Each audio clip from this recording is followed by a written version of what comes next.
재난도 자기 편의 이익을 위해 악용하며 한쪽 눈으로만 보는 세상이 되어가고 있는데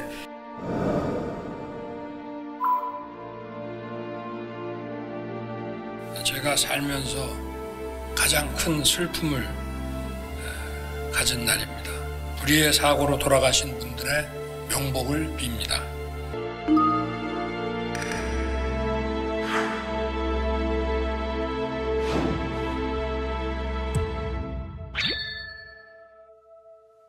추모하고 애도하는 마음은 어디서든 똑같다. 이 발언의 감정가 지금 바로 매겨주시죠.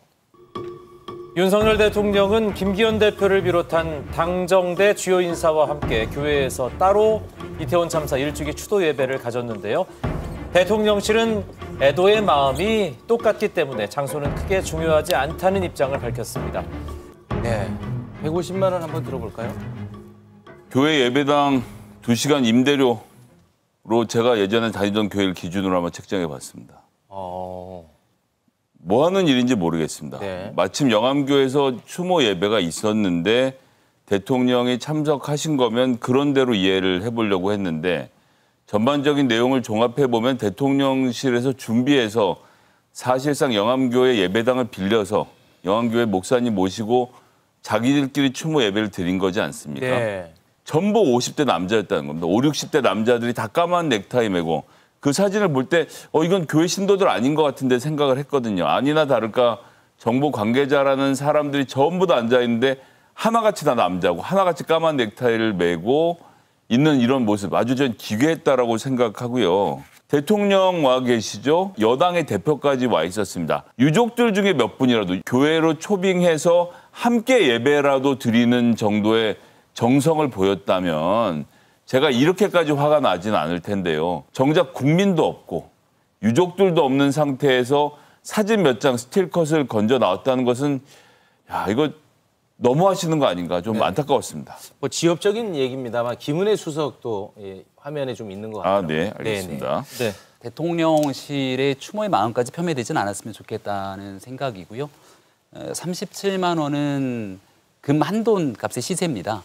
침묵은 금이다라는 말이 있는데 대통령실의 메시지가 어떤 의미를 담고 있는 건지 모르는 바는 아닙니다만은 적어도 때로는 말을 좀 아끼는 것이 좋을 때도 있다는 생각이 들고 어제 시민 추모 대회에 참석해서 유가족분들을 뵙고 나면 굉장히 마음이 무겁고 사실 숙연해집니다. 유족분들을 위해서 할 수 있는 역할들과 노력들을 다하는 시간이 필요하다고 생각합니다. 네. 윤석열 대통령은 두통이 오면 배를 긁습니까? 윤 대통령은 평상시 조문할 때도 장례식장에 가지 않고 상주들 만나지도 않고 교회에 갑니까? 교회에 가니 신용은 한 것 같고 유가족 위로가 아닌 본인만 위로받고 온 것 아닙니까? 말뿐인 슬픔, 말뿐인 위로를 하려거든 차라리 아무 말도 하지 말고 침묵하십시오. 네, 야당은 물론 보수 언론에서도 대통령과 여당 대표의 추모제 불참에 대한 비판의 목소리가 이어지고 있는데 김기현 대표는 유족과 함께하는 추모대회에 왜 참석을 하지 않았을까? 뭐 이런 좀 궁금증이 자연스럽게 좀 생깁니다. 저 개인적으로는 함께했으면 좋았겠다라는 생각을 갖고 있습니다.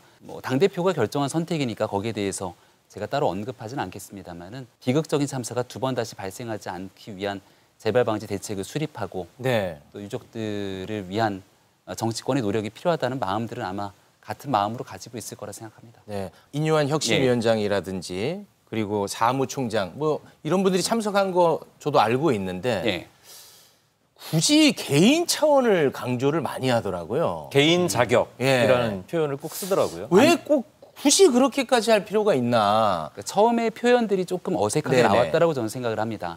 아마 현장에 가면 어제 있었던 일부 행사에는 정당 이제 대표자들이 왔기 때문에 누군가가 가게 되면 김기현 대표나 윤재욱 원내대표가 오지 않았을 때 그럼 그 정당의 대표에서 누가 왔는가로 해석이 될 수 있는 과정이어서 아마 그게 조율이 좀 되지 않았기 때문에 개인 자격으로 왔다 이렇게 표현했을 텐데 개인 자격으로 왔다 하더라도 그가 갖고 있는 당적 그리고 당의 지위가 사라지는 것은 그건 아니다라고 맞는 생각합니다. 말씀이죠. 그래서 네. 사무총장으로서 정책위 의장으로서 최고위원으로서 온 것이고 네. 다만 김기현 대표가 당을 대표하고 있는 상황 속에서 그 당을 대표하는 이 대리인 자격으로 오지 않았다는 측면에 대한 강조점의 표현들이 조금 보시기에 어색할 수도 있었다는 생각이 듭니다. 윤석열 지도부라는 것을 그대로 드러낸 겁니다. 윤석열 대통령은 참여할 생각이 없고 추모제는 정치적 행사라고 말하면서 민주당 참호안에 들어가서 여당과 정부를 공격하는 이태원 이 유족들에 대해서 비판하고 있는 거 아닙니까? 왜냐하면 작년에 처음 참사가 벌어졌을 때 유족들이 대통령께 사과를 요구했고 이상민 장관의 사퇴를 요구했습니다. 아, 이거는 민주당하고 주장이 같네? 그럼 둘은 같은 편이야. 그러니까 그 정치적 행사에 참석하지 않겠어. 라고 하고 이번에 실제로 추모제에 참석하지 않으면서 윤석열 대통령이 입당을 딱 보이니까 윤석열 지도부에서 대표가 아니라 대표 대변인격인 김기현 의원은 그냥 거기 쫓아가서 옆에 앉아있는 것 외에는 자기 목소리를 낼 수가 없는 겁니다. 하지만 국민의힘 내에 의식이 있는 정치인들은 그렇게까지는 도저히 못하겠다라고 생각하고 당 이름으로 가면 뭐라고 하니까 개인 자격으로라도 이태원 추모제에 와서 함께 추모의 뜻을 보여준 것이 아니겠는가. 대통령이 하잔다고 이제 국민의힘 의원들이 다 하는 상태는 아닌 것이 된 거죠. 유족이 계시는 추모제 간다고 누가 그 뭐라고 하겠습니까? 정치적 행사라고 분명하게 규정 지으면서 가지 않겠다라고 했던 것은 대통령인데 너무나도 웃기는 것은 민주당은 이번 추모제 행사의 주최단체가 아니었습니다. 네. 이걸 알고도 대통령실 끝까지 거부했다는 것은 이태원 유족들을 정치적 존재로 바라본다는 다른 해석이 가능할까요? 너무 정치권의 그런 해석이 우리 사회의 갈등과 분열을 증폭시키고 있다고 저는 생각을 합니다. 어제 1부와 2부로 나눠진 행사 속에서 1부에는 정당의 대표자들이 무대 연단에 올랐습니다. 사실 지난 1년 동안의 아픔에 대해서 위로하고 우리가 어떻게 그 다음 단계의 치유로 나아갈지에 대한 언급을 하게 되는 게 사실은 정치권에 대해 주요한 역할이라고 생각하지만 그 자리에 올랐던 야당 정치 지도자들의 언어에는 치유에 대한 말보다는 갈등과 분열에 관한 분노의 언어들이 사실은 난무했었죠. 그러니까 정치인들이 그런 상황들을 극대화시키는 과정들이 과연 우리 사회 치유에 어떤 도움이 되는가 이런 생각이 들고요. 그 같은 정쟁의 요소들은 이제 좀 뒤로 물릴 필요가 있다는 말씀은 꼭 드리고 싶습니다. 극한의 정쟁을 만든 것은 대통령이 이것이 정치 집회라고 해서 참석하지 않은 것이 첫 번째고요. 중앙일보도 분석을 하고 있습니다만 그래서 그럼 윤석열 정부가 해결을 했느냐. 지금까지 1년 동안 해결하겠다는 과제의 16%만 달성돼 있고 27년까지 하겠다는 84개의 과제에 대해서도 그 성사 여부를 지금 알 수 없는 상태라고 보수 언론까지 얘기를 하고 있기 때문에 사과도 하지 않고 대책도 세우고 있지 않은 상태에서 단 한 명도 심지어 박형 구청장이 지금 백주대낮에 길거리를 돌아다니면서 구청장 행세를 하고 있는데 국민의힘이 어떤 조치를 취하고 있습니까? 저는 이거에서 이건 정쟁의 문제로 볼 문제가 아니고 대통령이 이 문제가 정치적인 문제가 아니라 국가가 잘못한 재난이라는 걸 인정하고 사과하는 데 출발해야 된다고 생각합니다. 네, 알겠습니다. 당내 통합을 위한 대서면 이거를 일호 안건으로 놓고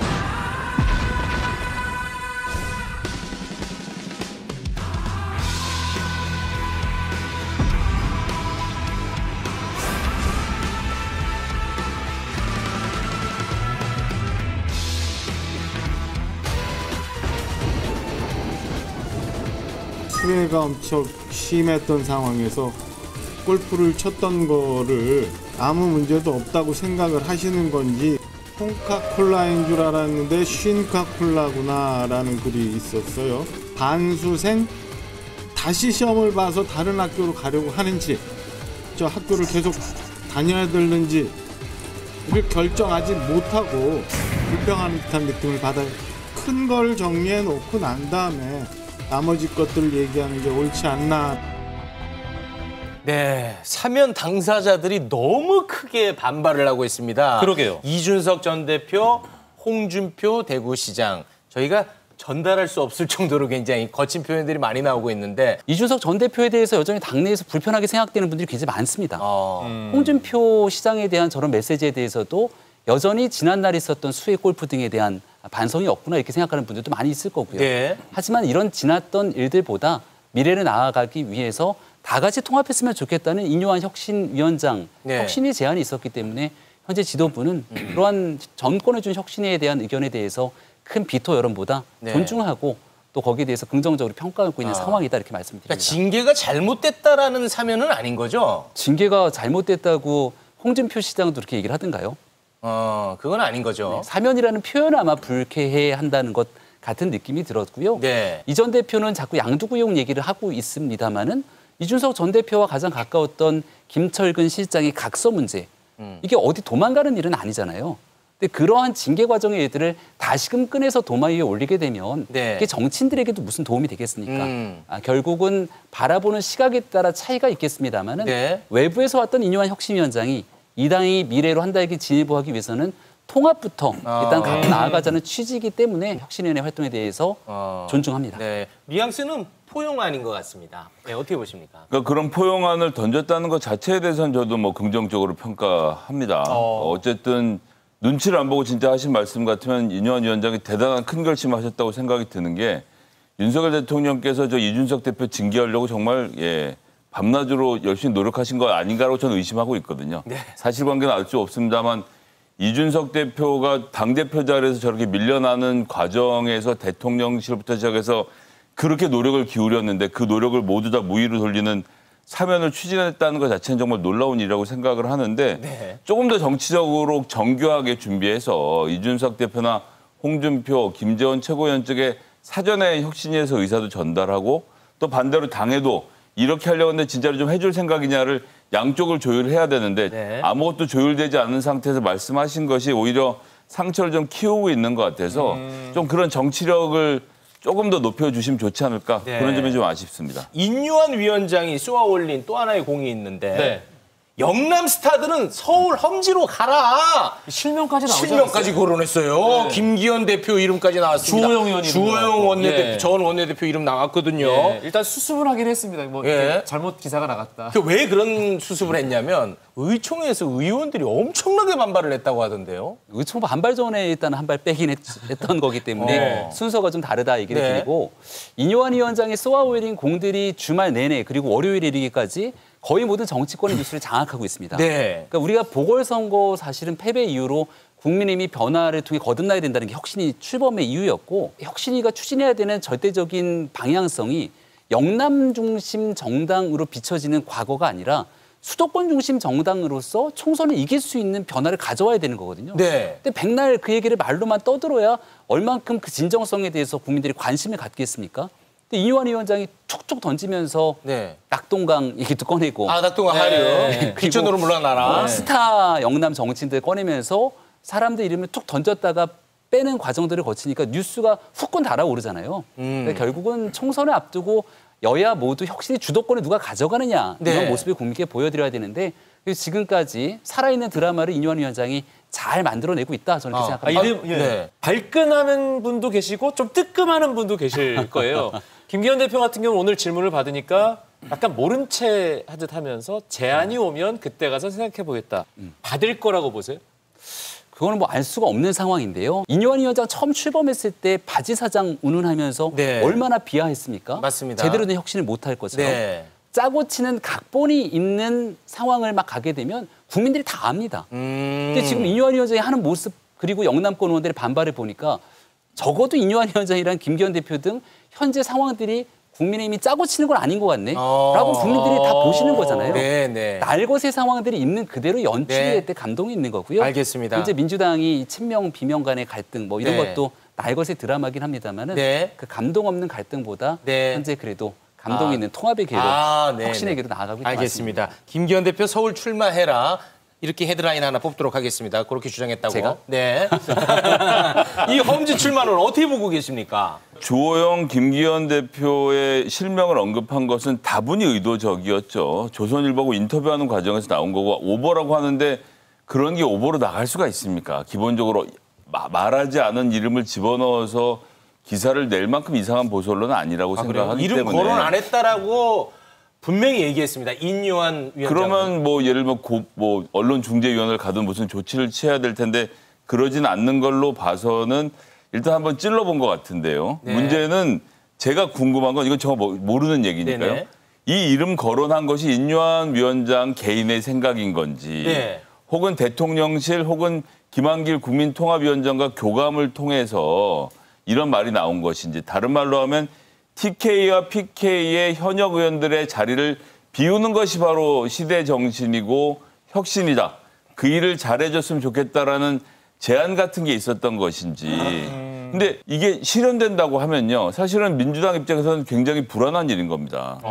현역 의원들이 기득권을 포기하고 수도권으로 도전하고 신진 세력들이 저희들은 뭐 검사니 대통령 측근이니 욕하겠지만 국민들 눈에는 현역들이 서울 가고 신진들이 TK를 채우는 모습을 다 박수를 치실 거거든요. 혁신으로 보이겠군요. 그렇죠. 이 비우는 역할이 지금 혁신위에 주어져 있는 건가?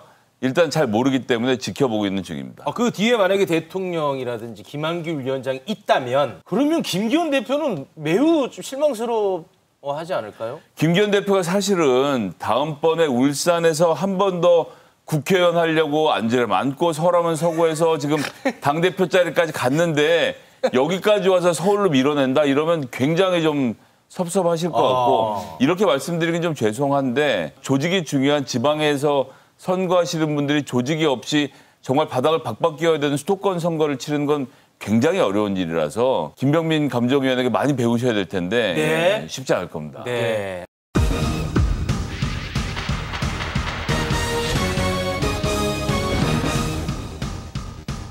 저 피하고 싶지도 않았습니다. 또 잘못한 부분이 없기 때문에 그래서 비만, 소화, 당뇨를 근데 이 정도면 당 함유량에 적합하다고 판단하고 저라도 뭐 옷을 벗어도 조금 위로가 된다면 뭐 저는 오늘 여기 앉아서도 간섭하는 게 왜 언론 탄압입니까? 이것은 타진요. 이게 답변입니까? 정말 죄송합니다라고 책임을 느끼고 있는 태도냐.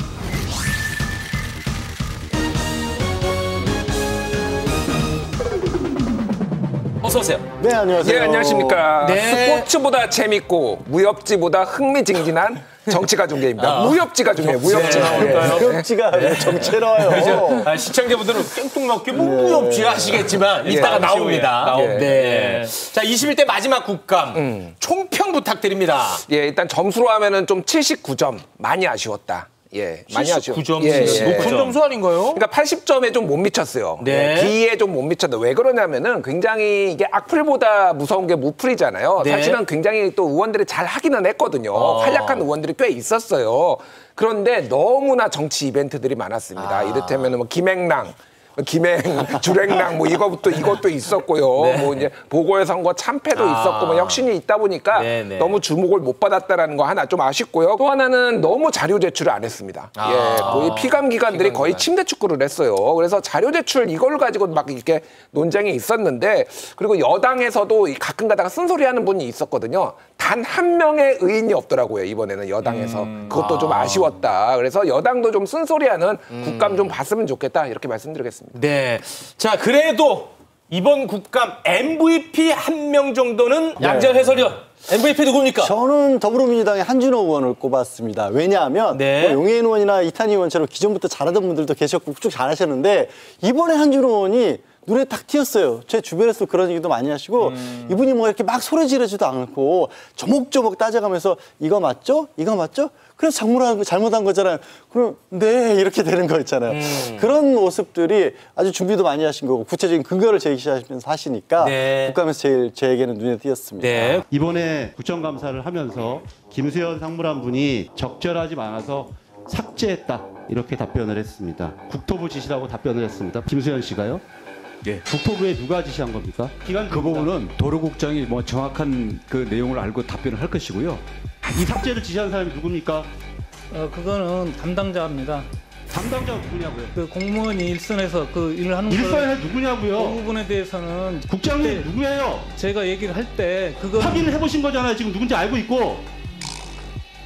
그래서 그 부분에 대해서 답을 하세요. 국토부에 뭐 벽돌이나 건물이 전화할 일은 없잖아요. 누군가가 전화했다는 거 아니에요? 제가 꼼꼼히 담당 국장으로서 챙기지 못해서 이런 부분들이 생긴 건데 제가 책임져야 될 부분이지 실무자가 그걸 해야 될 건 아니라고 봅니다.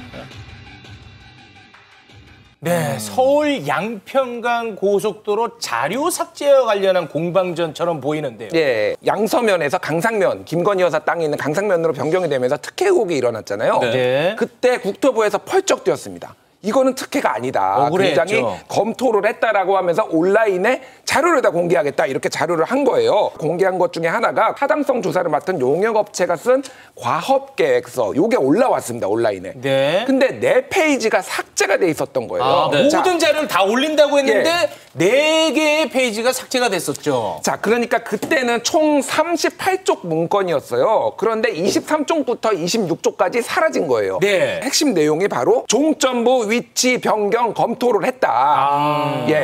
종점부 위치 변경을 검토를 했다라는 게 2022년 4월에 이미 요 문건에 있는데 요거를 싹 뺀 거예요. 뺐습니다. 그리고 심지어는 국토부에서는 이거 실수로 누락한 거야라고 했는데 페이지 넘버링까지 다시 했어요. 그러니까 실수로 누락한 거면 4페이지가 빠지면은 이를테면 22쪽부터 갑자기 27쪽이 나와야 되잖아요. 근데 넘버링까지 다시 했습니다. 국토부 도로정책과 실무자가 이 업체에다가 이거 빼라고 삭제 지시를 했다라는 겁니다. 이게 그러니까 국토부가 뭔가를 은폐하려 했다. 이런 게 지금 밝혀진 거죠. 네. 아니 2022년 4월 자료에 고속도로 종점부의 위치 변경을 검토했다. 라는 내용의 자료가 삭제됐다. 이게 왜 중요한 문제입니까? 일단 그 전에 국토부에서 어떤 해명을 했냐면 기억하시겠지만 우리는 변경한 이유 중에 하나가 이 용역업체에 이 조사를 맡겼더니 타당성 조사를 해보고 나서 이쪽으로 바꾸는 게 낫겠습니다라는 얘기를 2022년 5월에 했다. 그 보고서가 근거 중에 하나다. 이렇게 얘기를 했잖아요. 근데 이번에 공개된 건 뭐냐면 타당성 조사를 하기 전에 타당성 조사를 이렇게 하겠습니다라는 계획을 잡는 보고서예요. 계획서. 타당성 조사를 한 다음에 여기가 낫겠습니다라고 나와야 되잖아요. 그렇죠. 타당성 조사를 하기도 전에 계획을 잡는데 이미 종점 얘기가 거기 나와 있는 거예요. 변경된 종점이 뭐 이상하잖아요. 방향을 이미 설정을 그러니까 이상한데. 그건 이건 용역업체가 조사를 해보고 나서 여기로 변경하자고 한 게 아니라 애초에 혹시 지시를 받고 이렇게 용역업체에서 보고서를 만든 게 아니냐는 의혹을 가질 수가 있는 거고, 두 번째는 아까 김준일 캐스터 얘기하신 것처럼 이거 자료 공개가 누가 하라고 그런 거예요? 국토부 장관이 하라고 한 거잖아요. 국토교통부 장관이, 원희룡 장관이 우리 다 공개하겠다라고 했는데 장관이 그렇게 억울해서 공개하라는 자료를 실무진이 마음대로 삭제를 했다? 그거 이해가 가세요? 그거 좀 이상하게. 그러니까 이제 민주당에서는 이거 누가 지시한 거 아니냐, 이것도 국정조사 해봐야 된다, 이렇게 나오고 있는 거죠. 듣고 보니 조금 이상하긴 하네요. 네네. 그런데. 그런데 왜 도대체 민간 업체가 양서면 안을 강상면 안으로 종점을 변경하라고 제시했느냐? 이거 이상합니다. 이상하죠. 그러니까 우리나라 최고의 국책 연구기관인 KDI가 2년 동안 그 지금 원안대로 했던 거를 갑자기 뒤집혔잖아요. 이 부분을 민주당의 한준호 선수가 집중 타격을 했습니다. 근데 저희가 이 증인신문 과정 중에 얻은 거는 뭐냐면요, 현장을 단 하루 2차례 가서 보고 실제 굉장히 엉성한 노선대가 대안으로 제시됐던 겁니다. 양평군에 살고 있지도 않고 현장에 대해 잘 모르세요. 즉 뭐냐면 기존에 양평군에서 만들어 놓은 강상면 종점안, 그거를 참고해서 만드신 거네요. 그렇죠? 결정적인 이유는 현장 조사를 통해서 한 거고요. 시간이 짧아요. 현장 조사 그거 얼마나 하겠습니까? 며칠 동안 조사하셨어요? 하루 하고 2번 했습니다. 2번. 이틀 동안에 그거 어떻게 다, 결국에는 참고하는 건 양평군의 내용을 참고했다는 거죠. 그것까지 맞죠? 네, 참고했습니다. 네. 심도 깊은 그 분석을 통해서 이 대안 노선을 제출을 했다고 생각을 하십니까? 저는 그렇게 믿고 있습니다. 네. 그래서 실무자들이 뭐 착오를 했든 아니면 뭐 일을 잘못 처리한 거는 그대로 다 책임을 물으십시오. 숨겨져 있으면 밝히십시오. 그게 저라면 밝히십시오. 야, 이 조단위 국책 사업을 변경하는데 너무 쉽게 변경한 거 아닌가 하는 느낌이 드는데요. 자, 1조 9천억 원의 사업입니다. 현장에는 딱 2번 갔다라는 거, 이틀. KDI는 2년을 했어요, 이거를. 그래가지고 양서면 안이 제일 좋다라고 나왔는데 왜 그랬냐면은 두물머리가 막히니까 두물머리랑 가까운 양서면에 뚫는 게 상식적이잖아요. 원안의 가장 큰 이유였죠. 원안의 크기였고 그게 서울 춘천 고속도로까지 이어져 가지고 서울 춘천 고속도로에 화도 부분이 막히니까 그래서 설악아이씨까지 연결을 해가지고 거기 교통량 분산하는 것까지 안이 나왔는 게 KDI 아니었어요. 근데 요거를 뒤집으려면은 그러면 현지 실사도 하고 막 해야 되잖아요. 그거를 이틀 만에 했다라는 겁니다. 이틀 현장 조사를 했다라는 거고, 기본적으로 모든 게 다 양서면안 원안이었는데 한 번 딱 2018년에 김선교 당시 양평군수가 작성한 양평군 2030 기본 계획에 보면은 강상면 종점안이 딱 한 번 나와요. 근데 요거를 참고로 해가지고 현장 딱 이틀 가보고 바로 우리는 강상면으로 가겠습니다. 이렇게 바꿨다는 겁니다. 한마디로 얘기하면은 졸속으로 답정너처럼 이게 진행이 됐다라는 게 어느 정도 밝혀진 거죠. 네. 근데 이게 이번에 국감에서 원희룡 장관 본인이 이런 말씀하셨어요. 국토부의 과업 지시 없이는 과업 수행을 하지 않는다. 근데 그렇게 들어보면 야 이건 국토부에서 시켜서 했다는 얘기 아니야? 라고 야당은 얘기를 하는 게 거꾸로 아니 본인이 지금 말씀하신 것처럼 시켜야지 일을 한다고 한다라면 누군가 지시를 했다는 얘기를 한 게 아니냐. 근데 이 의혹이 불거진 지 지금 석 달이 넘었죠. 근데도 아직까지도 도대체 누가 왜 어떻게 이런 일을 했는지를 모르고 있어요. 국정조사 하자고 또 야당을 하는 거죠. 그렇습니다. 민주당이 국정조사를 추진하겠다고 이야기를 하니까 어떻게 될지 저희가 지켜보기로 하겠습니다. 예, 첫 번째 경기 하이라이트 재밌게 보셨죠? 한준호 의원 질문이 좋은데 댓글은 대부분 한준호 잘생겼다. 예, 얼굴 보지 마시고 질문을 좀 보십시오. 예. 자, 두 번째 경기 하이라이트 뭔가요? 예, 국감 후반전을 뜨겁게 달군 바로 감사원 경기장입니다. 이번 감사원 국감의 핵심은 전현희 전 국민권익위원장의 표적감사 논란이었습니다. 그래서 감사원이 쉽게 얘기하면 전 정부 사람인 전현희 위원장을 콕 집어가지고 표적감사했다 이런 의혹인데 감사원이 초유의 사건을 맡고 있습니다. 유병호 청장님의 독특한 개성 그리고 특이한 업무 스타일 이런 것 때문에 이번 일이 발생했다고 저는 생각을 합니다. 한번 살펴보겠습니다. 일명 공감노트라고 하는 건데 유병호 총장님이 직접 작성한 거 맞죠? 예, 2006년부터 직원 훈련용으로 실전 매뉴얼입니다. 네, 학창 시절에 무협지 많이 읽으셨던 것 같아요. 지금 이거 보면 한 3권 썼습니다. 아, 3권을 쓰셨어요, 책도? 네. 자마달 계통입니다. 네, 알겠습니다. 자, 오른쪽부터 한번 보면 최후의 무공초식으로서 환영마검, 폭풍참마검, 소루마검, 간천마검 사용법 이게 무슨 감사 기법인지 한번 좀 나중에 설명 좀 부탁드리고요. 신용문객잔의 주방장이 칼 쓰듯이 조사하소 다다다다다 이게 사람 사체를 훼손해가지고 만두 만드는 장면이에요. 이 감사를 이렇게 지금 하시겠다는 지금 뜻입니까? 그건 오해하시고요. 복해하신 겁니다. 네. 우리 감사원 시스템이 너무 민주성을 기하다 보니 너무 느려요. 의견 듣다가 시의성을 놓치는 게 너무 많아서 좀 빨리 좀 하라고 구체적으로 저 3,000페이지 중에 한두 페이지만 발췌가 말씀하시는데 나머지 그 아름다운 부분은 한 페이지도 말씀 안 해주셔서 좀 섭섭합니다. 지금 국정감사 하이라이트 맞죠? 아니 새로운 사실이 또 드러난 게 유병호 사무총장이 무협지 3권을 쓴 사마달 계통의 무협지 작가. 사마달. 네. 감사원의 전현희 전 권익위원장 표적수사 의혹. 이게 핵심인데 뭐 무협지 같아요? 아니 그러니까 저도 무협지 좋아해서 한 무협지 읽고 뭐 이게 구양신공, 막 흡성대법 이런 건 아는데 야 폭풍 참마검 처음 들어봤습니다. 야 그래서 이분이 정말 무협지를 좋아하는 것도 있지만은 여기에서 나왔던 그 내용이 뭐냐면은 빨리빨리 하라는 거예요. 쉽게 얘기를 하면은 이렇게 거칠게 밀어붙이는 스타일 때문에 표적감사 논란이 생긴 거고 이제 감사위원회 의결을 결쳐야 되는데 그걸 안 하고 특별조사국이란 거를 이용을 해가지고 전현희 국민권익위원장 그리고 서해 공무원 피살 사건 비영리 민간단체 이런 것들을 다 유병호 총장이 해왔단 말이에요. 근데 이게 다 정권의 코드에 맞춘 거 아니냐 이런 논란이 있었다라는 겁니다. 네. 또 다른 걸 떠나서 저게 지금 직원 훈련용 매뉴얼인데 저기에 저런 무협지 용어가 있는 게 그럼 감사원에 있는 직원들은 저걸 다 보면서 무슨 생각을 하면서 이거를 직무를 배웠을지 좀 황당하다. 예, 이렇게 말씀드리겠습니다. 거친 일처리 스타일 때문에 무협지 얘기가 나왔나 보군요. 훌륭한 직원들을 양성했다라고 얘기를 하시거든요. 저기가 교육기관은 아닌데? 교육기관도 아닐 뿐더러 감사원이 무슨 사조직이 아니잖아요. 네. 공적 업무를 수행하는 곳이잖아요. 쓰레기니 뭐 걸레니 이런 얘기들이 그 피감기관을 어떻게 거기 공정하고 객관적으로 할 수가 있겠어요? 국회를 겨냥하는 듯한 문구도 있었어요. 있긴 있었을 거예요. 이응, 지읒, 미음. 아니 너무 지읒, 리을로 시작하는 것도 있고. 좀 거칠어. 왜 이런 일이 벌어졌을까를 생각을 해보면 감사원은 피감기관들을 감사하는 곳이지만 자신들이 이렇게 들여다보임을 당한 적을 견제를 받은 적은 없었던 거죠 거의. 그러다 보니까 너무 마음대로 행동하다가 이런 일이 벌어진 게 아닌가 싶어요. 표적 감사 논란이 있었고요. 또 하나는 전현희 전 위원장의 감사 발표와 관련해서 절차상의 하자 논란이 있었습니다. 그렇죠. 예. 기본적으로 감사원에서 최종 감사 결과를 발표를 하려면은 감사위원회 위원들의 7명으로 구성된 감사위원들의 의결을 거쳐야 되는 거예요. 네. 그런데 감사 결과를 최종 검토하기 전에 이거를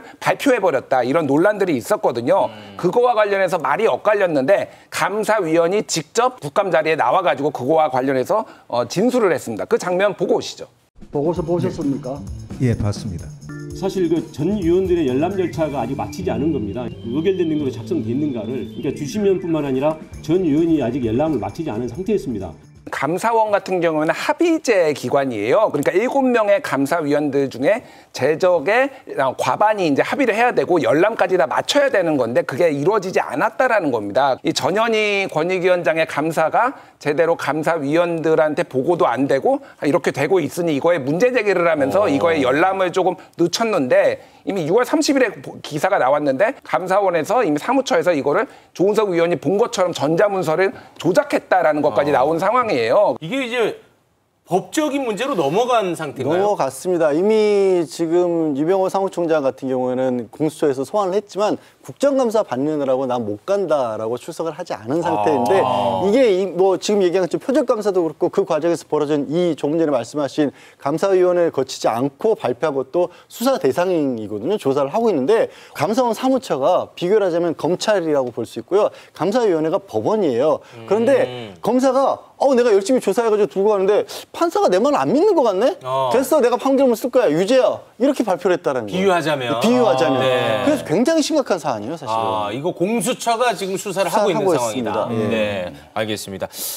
이 사안이 어떻게 이어질지 저희도 계속 관심 있게. 국감 끝났으니까 다음 내용이 또 나오겠죠. 네, 지켜보도록 하겠습니다. 네. 두 분 굉장히 어려운 주제였는데 쉽게 설명해 주셔서 대단히 고맙습니다. 개인적으로 흡족합니다. 고맙습니다. 고맙습니다.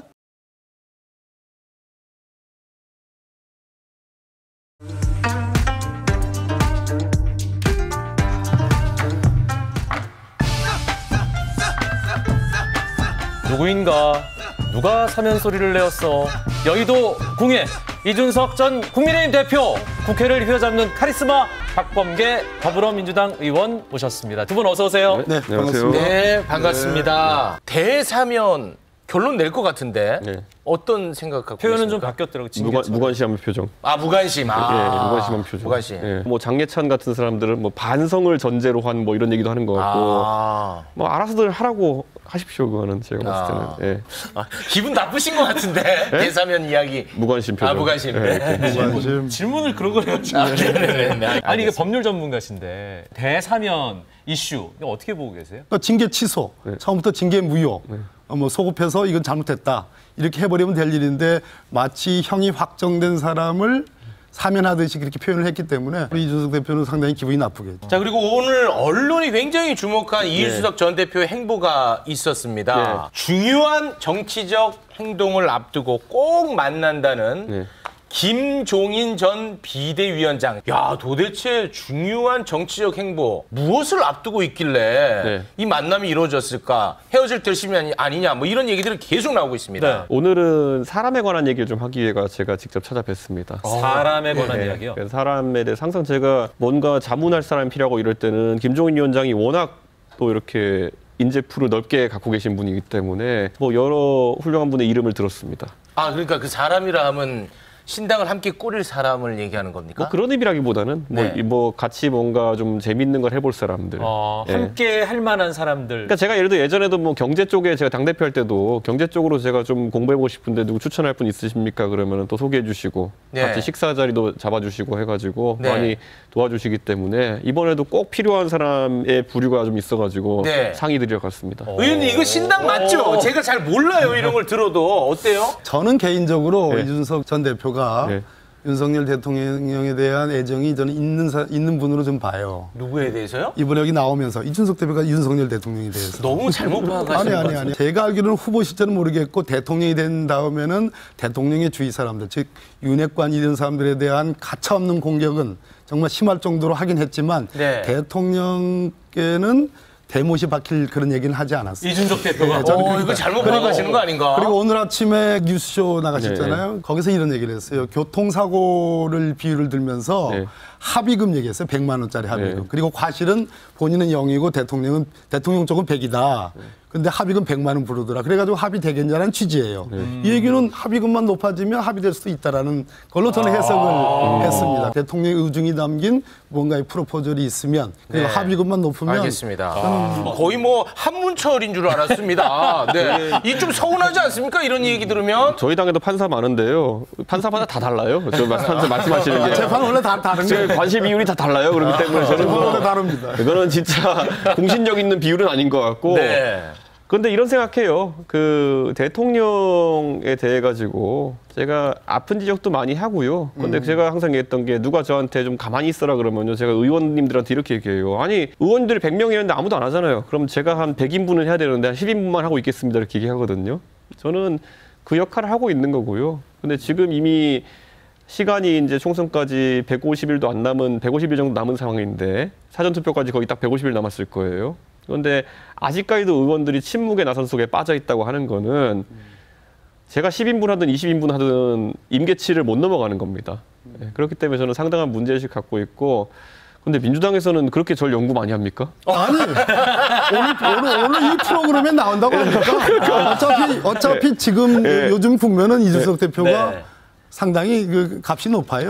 지난번에 대선 때 제가 기억나는 게요. 윤석열 대통령의 지지율이 대부분 여론조사에서 이탈했던 적이 있었어요. 이재명 그 당시 후보와 한 9%까지 차이 나는 조사까지 나올 정도로 내려앉았던 적이 있어요. 근데 그게 어디가 있었냐면은 안철수 후보한테 그 당시 붙어 있었어요. 갑자기 가만히 있던 안철수 후보 지지율이 오릅니다. 근데 문제는 그게 나중에 갈등이 봉합되고 나니까 그 빌려줬던 거 다시 찾아와가지고 이제 윤석열 후보가 쭉 올라가게 되는 상황이었거든요. 저는 그래서 민주당에서 너무 복잡하게 분석하실 필요 없고요. 네. 지금 민주당이 가진 그 지지율이라는 게 사실 저희가 표현하기에는 꼬준표라는 겁니다. 아, 민주당 게 아니다. 윤석열 대통령에 대한 실망 때문에 이번에 강서보궐선거에서 바로 직전 선거에 비해서 한 10% 20% 가까운 표심이 이동한 것이지 반대로 그 표가 그럼 민주당의 굳은 표가 아직 되진 않았다라는 인식을 하는 게 맞을 거고 그게 이제 저는 아무 내색도 안 하지만은 제 이름을 걸고 무슨 뭐 신당 여론조사를 하면은 그 정도의 이전이 있는 것처럼 보이고 그게 민주당에서 많이 오는 것처럼 보이기 때문에 또 국민의힘은 뭣도 모르고 좋아하고 있어요. 네, 근데 저는 액면가 그대로 읽어보면은 민심을 읽을 수 있는데 각자 희망 섞어서 읽으니까 문제인 거거든요. 그러니까 저는 민주당도 그 부분은 봐야 되지 않을까. 여야 모두 지금 굉장히 국민들한테 견제받고 있다는 거는 좀 인식해야 될 것 같아요. 네, 알겠습니다. 나머지 지역은 지역민들이 요구가 있을 때 적극적으로 검토할 생각입니다. 여당 대표가 사회적 갈등을 부추기는 안을 충분한 검토 없이 그냥 던진 거거든요. 입구하고 수능하고는 하나예요. 두 개만 안 되니까. 이게 전부 다 수도서울로 저가 통폐해야 돼요. 무속인의 말에 따라 나라의 정책을 좌지우지하고 있다면 우리 국민에게 얼마나 불행한 일입니까? 아, 참 그 난감합니다. 국가 정책을 이야기해야 되는데 천공 이야기랑 연결이 되는 건 아닐 거 아니겠습니까? 이런 얘기 하지 말까요? 아 근데 저분이 영상이 13,000개가 이렇게 되는데 예전에는 조국 장관도 뭐 트위터를 하도 많이 하시다 보니까 검색만 하면 걸리잖아요, 내용이. 그런 것처럼 저분도 그냥 13,000개 영상 정도면은 뭐든 걸립니다. 이준석에 대해서도 한 4번 영상이 있어요. 근데 할 때마다 말씀이 좀 바뀌셔서 그런데 되게 많아요. 워낙 많은 말을 했기 때문에. 뭐 이런 거잖아요. 저희가 이제 보면 대통령 선거 예측을 하시는 이제 역술인들 보면은 보통 블로그 한 4개 정도 파놓고 여기는 윤석열 당선 써놓고 여기는 이재명 당선 써놓고 여긴 뭐 심상정 당선 써놓고 4개 써놓은 다음에 나머지 3개 없애면 되는 거거든요. 그 다음날. 맞다 내가 맞췄지 이런 거잖아요. 이준석에 대한 평가 매번 바뀌세요. 어떻습니까? 민주당에서 보고 있더라고요, 영상을. 저는 뭐 천공이 많이 등장하긴 하지만 뭐 제가 굳이 관심 있게 보진 않으시다. 그럼 정책 이야기를 좀 해보겠습니다. 김포 서울 편입. 어떻게 보고 계십니까? 그러니까 이런 것 같아요. 지난번에 강서구 보궐선거에서 빌라 아파트로가 자극하려고 했던 표심이라는 게 결국에는 집값 상승 또는 동네 개발 아니겠습니까? 근데 빌라를 아파트로라는 화곡동 단위의 프로젝트를 벗어나가지고 이제 경기도 근교권을 다 건드리려고 하는 건데 경기도가 서울로 문패만 바꾸면 어느 정도의 효과가 있느냐를 정확하게 측정할 수 있는 단지가 서울시 노원구 상계동에 있습니다. 왜요? 왜? 그 서울시 노원구 상계 1동에 보면요. 그 다들 부동산 어플 키시고요. 수락 리버시티라는 아파트를 찾아보시면 됩니다. 예. 아파트 이름까지. 1, 2, 3, 4단지가 있는데요. 예. 3, 4단지는 노원구고 도랑 하나 건너가지고 1, 2단지는 의정부 장암동입니다. 아, 그런 단지가 있어요? 네, 그래서 동일 평수 34평, 33평을 놓고 보면요. 소위 국평. 예, 84제곱미터. 그래서 보면은요. 의정부 장암동으로 소속된 곳이 한 6억 2천만 원 정도에서 6억 1천만 원 정도. 언제 시세입니까? 오늘 당장 찾은 것 같습니다. 그리고 밑에 3, 4단지로 된 곳이 한 2천만 원 정도 차이 난 6억 3천에서 6억 4천 정도 됩니다. 아, 그래요? 그때 완전하게 동일한 아파트고요. 1, 2, 3, 4 나눠가지고 하나는 서울시 노원구 상계동, 하나는 의정부 장암동인데 여기에 따라서 학군도 갈려요. 그리고 주민센터도 위에는 의정부 장암동까지 6km를 가야 되고요. 밑으로는 상계동 1km만 가면 있고 이렇게 다 다르거든요. 생활권이 다른데 집가는 2천만 원 정도 집값은 차이 난다라는 거고요. 여기 찾아보시면 이 아파트가 유명해진 거는 과거에 모 총선 후보가 상계동에 출마했을 때 1, 2단지가 의정부인 걸 모르고 거기 가서 유세를 하신 적이 있습니다. 누군지 말씀 안 드리겠습니다. 그런데 그 정도로 생활권이 같아가지고 구분을 못했던 거예요. 총선 후보도 가가지고. 그런데 이렇게 했을 때 한 2천만 원 차이 납니다. 그러니까 저는 김포도 문패만 바꿨을 때 아주 드라마틱한 그런 어떤 변화가 나오질 않는다. 그거는 그냥 신뢰가 거기 있습니다. 뭐 국가 균형 발전이라든지 국토를 어떻게 효율적으로 활용할 거냐라는 이런 거대 담론이라는 측면에는 이미 홍준표 시장이 시대에 역행한 것이다라는 오늘 그 표현으로 대신하고요.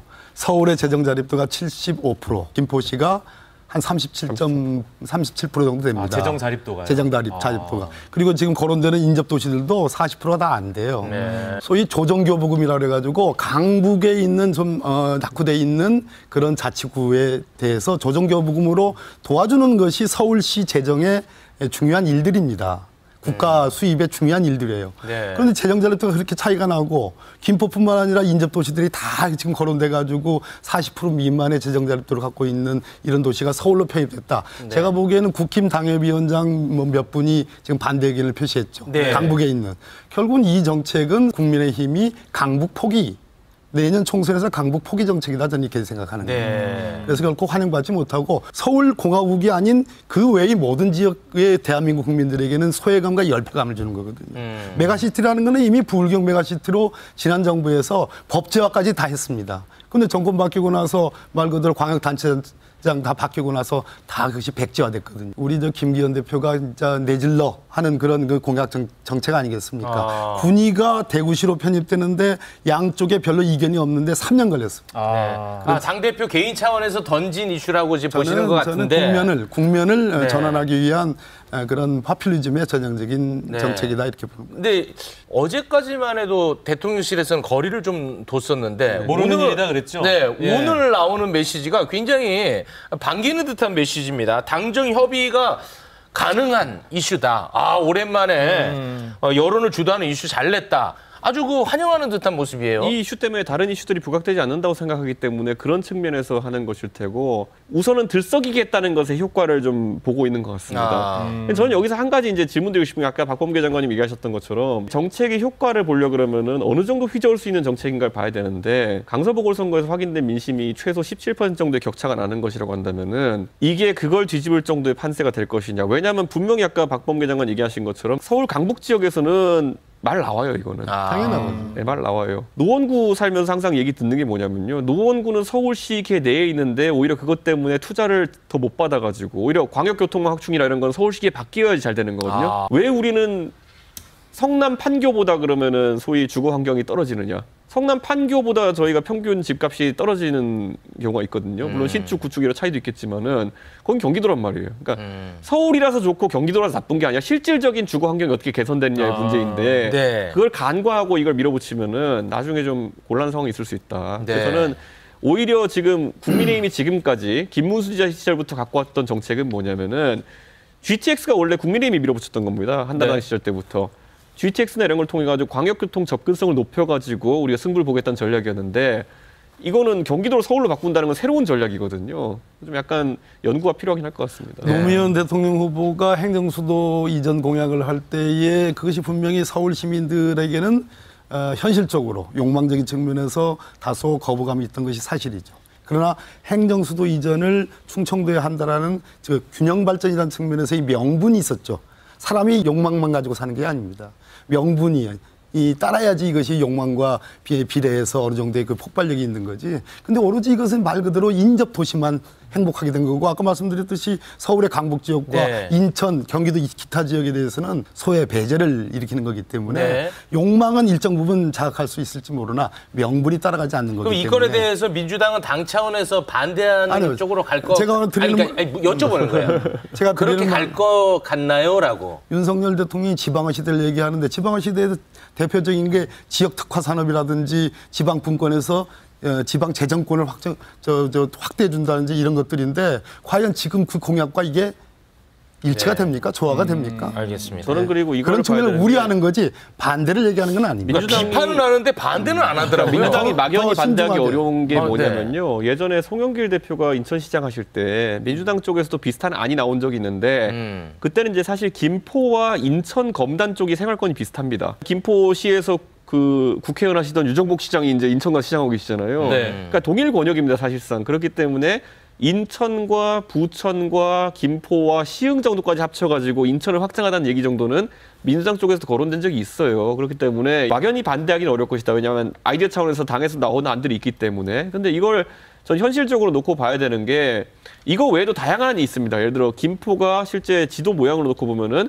고양이나 파주와 통합해가지고 어떤 특례시역 규모를 확대하자는 얘기도 있었거든요. 그러니까 이 다양한을 검토하고 그게 성안이 됐을 때 김포 시민들 입장에서 어떤 안이 좋은지 이렇게 봐야 되는데, 지금 저는 국민의힘이 안타까운 게 뭐냐면 뭐 길거리 조사에서 85%가 찬성했다 뭐 이런 거는 이런 건 저희 도봉산에 가면 맨날 해요. 도봉산에 가면 스티커 붙이라 그래가지고 윤석열 대통령 지지하십니까? 그럼 거기서 80% 나와요. 그거 등산객들이 맨날 투표하면요. 그러니까 이런 걸 갖고 정책 기반을 지금 여당이 한다 그러면 좀 우스우니까 여야가 머리 맞대고 과학적 조사를 좀 해야 되는 거 아닌가 싶습니다. 네네네.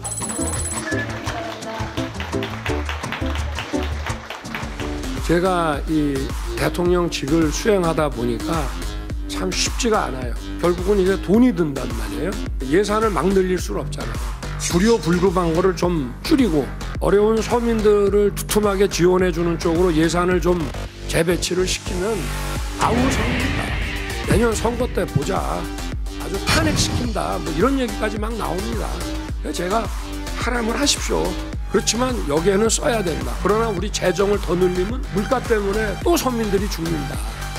모든 거는 제 책임입니다. 제가 잘 하겠습니다. 감사합니다. 네, 윤석열 대통령이 소통 행보에 나섰는데요. 네. 예산 이야기를 하면서 탄핵이라는 단어를 언급을 했는데, 일단 간단한 질문 제가 좀 한번 하고 싶은데, 예산 재배치와 관련해 가지고 탄핵을 주장하는 어떤 세력이나 인물이나 이런 게 있었나요? 제가 대통령에게 좀 아픈 소리를 계속할 때마다 썼던 비유가 돈키호테 같은 거 하면 안 된다 이런 거거든요. 그러니까 돈키호테가 맨날 하는 실수가 풍차가 돌고 있는데 그냥 평화롭게 돌고 있는데 저거 괴물이다 이러고 달려들거든요. 풍차 돌격하거든요. 자기가 타고 있는 말도 비루한 말인데 명마라고 하고 타고 다니고 뭐 이런 현실의 삶, 가상현실의 살면 안 되는 건데 저는 대한민국의 어떤 국민이 서민을 두툼하게 지원하는 쪽으로 예산 재배치시키자고 했더니 날 탄핵시키려고 한다. 이거 세계관이 좀 약간 다르거든요. 국민들이 인식하는 것과. 저는 오히려 서민 민생 예산이 부족하다고 아우성치는 국민이 있을지는 모르겠지만은 이거는 현실에 존재하지 않는 사람이다. 그러면 이게 대통령께서 이렇게 잘못 인식하게 된 계기가 있을 겁니다. 네네네. 그거를 치료해야 됩니다. 저는 그게 잘못된 보고면 그 사람 잘라야 되는 거고요. 인요한 위원장이 당에다가 지금 쓴 약을 먹이겠다고 했는데 저기다 약을 처방해야 됩니다. 저기가 좀 이상해요, 지금. 아, 용산에? 존재하지 않는 괴물과 싸우기 시작했어요. 아, 그렇게 보십니까? 예, 예. 네. 그래서 저는 닥터이신 인요한 위원장께서 처방전은 저쪽으로. 네.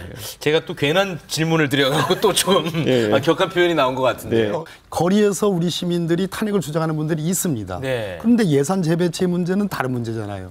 뭐 지역 아동센터, 학교 돌봄센터, 노인 요양시설, 또 사회 서비스, 건강보험 외에 보건의료 예산 무려 8,800억 삭감. 일반적으로 서민과 중산층의 일반 예산, 소위 복지 예산은 대표적으로 감소가 됐고 그리고 R&D 예산 어마어마하게 지금 감축이 됐잖아요. 네. 국민이 언제나 옳다고 했고 국민들의 상당수가 대통령이 일방적으로 독주하는 거 하지 말라. 야당과 협치해라. 예산도 일정 부분 증액해서 수용할 생각을 해 주셔야지 되지. 네. 그거를 탄핵하고 연결하면 그러면 네. 이 예산 정국이 어떻게 되는 거예요? 알겠습니다. 지금 박범계 의원이 이제 R&D 예산 말씀하셨는데 내년도 예산안 발표됐을 때 가장 좀 논란이 됐던 게 R&D 예산 감액이었잖아요. 3조 4천억 원을 300만 명의 취약계층 돕는 데 쓰겠다. 뭐 이런 얘기를 밝혔단 말이에요. 이거 어떻게 봐야 돼요? 저는 전체적으로 R&D 관련해 가지고는 국민들이 많은 관심이 있지만은 저는 이렇게 생각해요. R&D에서 연구 개발에 있어서 부적절하게 쓰인 예산을 줄이겠다고 하는 취지가 있다면은 저 세세하게 접근했어야 돼요. 그런데 결국 결과적으로 그냥 일률적으로 30%씩 깎아버려라 이렇게 가다 보니까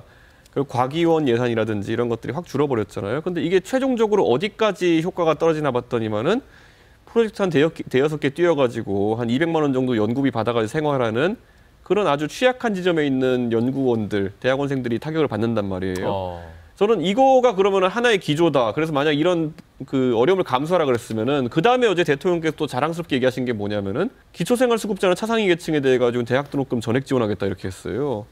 그러니까 제가 정책을 봤을 때 국민들에게 일관적으로 전달하려고 그러면은 절대 브레이크랑 엑셀을 같이 밟는 정책은 나오면 안 되는 거거든요. 네. 진짜 아주 긴축을 할 땐 브레이크를 꽉 밟아가지고 국민에게 설명하든지 해야 되는데 한쪽에서는 이렇게 줄이고 한쪽에서는 늘리는데 한 가지 장단으로 계속 춤을 춰야지 그래도 리듬이 나는데 이거는 손발이 따놓습니다 지금. 제가 뭐 대전 국회의원이라 드리는 말씀이 아니라 과학도시. R&D 예산은 대전의 소위 대덕연구단지의 한 47%가 쓰여지는 겁니다. 33년 만에 이렇게 R&D 예산이 감소되는 건 처음이고요. 네. 무려 그 금액이 5조 2천억이고 16%가 줄어들어요. 예. 특히 대통령이 뭐 청년 예산 뭐 이렇게 늘렸다고 뭐 주장도 하시던데 이공계 학생 일자리 예산이 80%가 감소되는 겁니다. 하나만 더 말씀드리면 도대체 그러면 윤석열 대통령, 윤석열 정부의 경제 비전, 경제 철학, 기본적인 경제 정책이 뭐냐. 박근혜 정부 때도 초이노믹스가 있었습니다.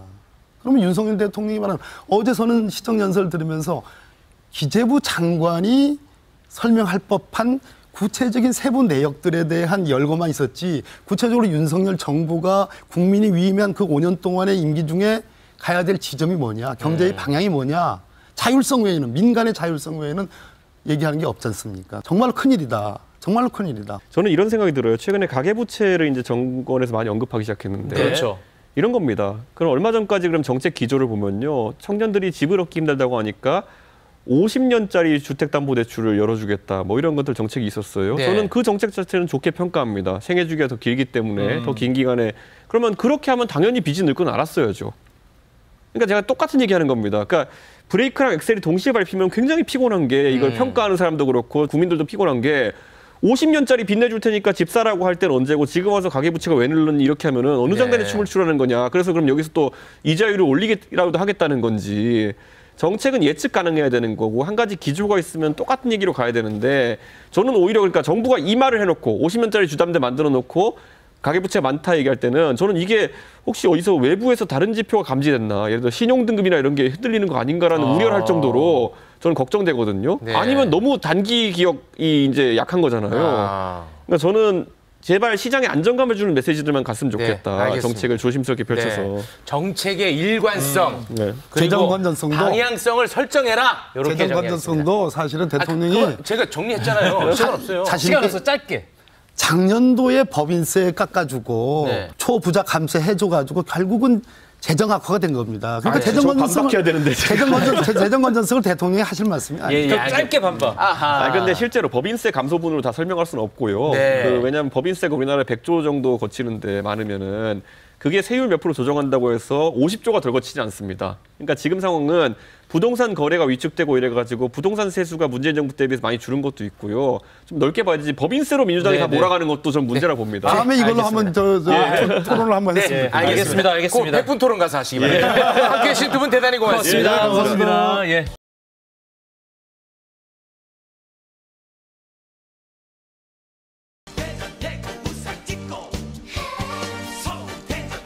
안녕하십니까. 더라이브의 최욱 이광용입니다. 도시 전문가분들을 모셨습니다. 우리나라 도시계획의 산증인 도시계획학 박사님 나와주셨고요. 손 한번 들어주시고요. 네, 박사님. 그리고 광명시 손들어주시고. 광명 재선 의원. 예. 고양시 고양 출신. 수원시. 네, 한때 한 자리씩 하셨던 도시 전문가분들이 쫙 나와 있습니다. 오늘 딱 맞네요. 아, 딱 좋아요. 기대됩니다. 예. 여의도 마이너리그 바로 시작합니다.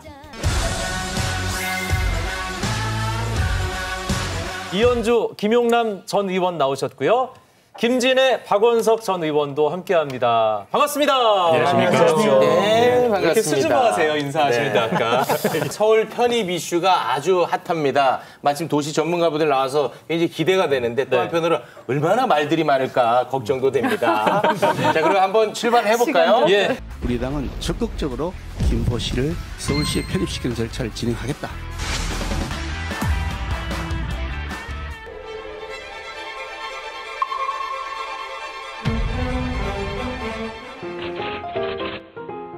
아무 생각 없이 툭 던졌다가 슬그머니 보는 척하는 이런 방식의 국정 운영은 정말로 문제다.